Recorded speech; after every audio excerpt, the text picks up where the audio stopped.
আজকের টিফিন সিরিজে নিয়ে এসেছি আলুর পরোটা। তার জন্য এখানে আমি আটাটাকে একটু লবণ দিয়ে মেখে নিয়েছিলাম, একটু নরম করেই মেখে নিয়েছিলাম। এবার আটাটাকে সাইডে রেখে দেব, আলুর পুরটা রেডি করে নেব। এখানে একটা মিডিয়াম সাইজের আলু সেদ্ধ নিয়ে নিয়েছি, একটু ম্যাশ করে নিয়েছি। এবার আলুর মধ্যে দিয়ে দিয়েছি একটু জিরে গুঁড়ো, একটু গরম মশলা গুঁড়ো, দিয়েছি স্বাদ অনুযায়ী একটু লবণ, আর দিয়ে দেবো একটু চাট মশলা, একটু কাঁচা লঙ্কা কুচি দিয়ে দিয়েছি, আর দিয়ে দেবো স্বাদ অনুযায়ী সামান্য একটু চিনি। খুব ভালো করে সমস্ত কিছু কিন্তু মাখিয়ে নেব।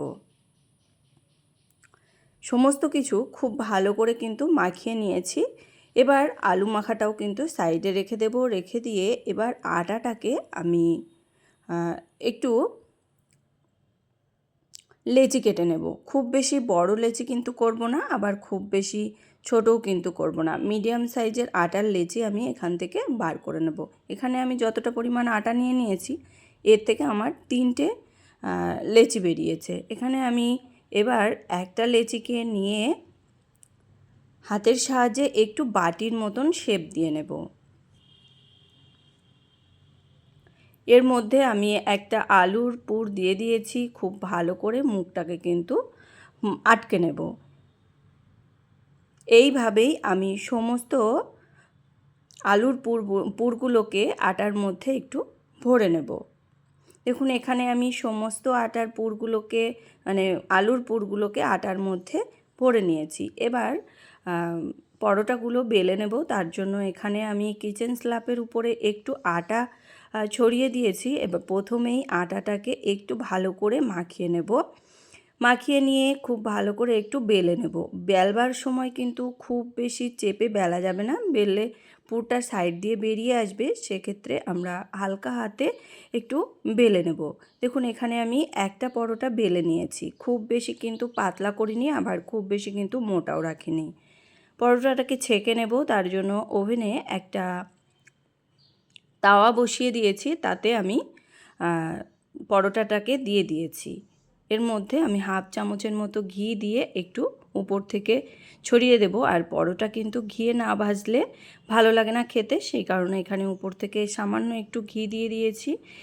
উল্টে দিয়ে আমি আর এক সাইডও কিন্তু হাফ চামচের মতো ঘি দিয়ে আবারও একটু ঘিটাকে পুরো রুটির উপরে কিন্তু ছড়িয়ে দিয়েছি। এইভাবেই আমি পরোটাটাকে কিন্তু এবার সেঁকে নেব। দেখুন পরোটার এক সাইড কিন্তু সেঁকা হয়ে গেছে, আর পরোটাটা দেখুন কত সুন্দরভাবেই ফুলেছে। এইভাবে আলুর পরোটা বানালে কিন্তু প্রত্যেকটা পরোটাই খুব সুন্দরভাবেই ফুলবে, আর খেতেও কিন্তু ভীষণই ভালো লাগে, খুব সফট হয়। বাচ্চাদের টিফিনে এইভাবে আলুর পরোটা দিলে কিন্তু ওরা টিফিনটাও শেষ করে আসে, আর খেতেও কিন্তু ভীষণই পছন্দ করে। দেখুন তৈরি হয়ে গেল আমার আলুর পরোটা। এই একই রকমভাবেই আমি কিন্তু বাকি পরোটাগুলোকেও ভেজে নেব। এখানে বাকি আরেকটা পরোটাও আমি আপনাদেরকে ভাজা দেখাচ্ছি। দেখুন এই পরোটাটাও কত সুন্দরভাবেই ফুলে গেছে।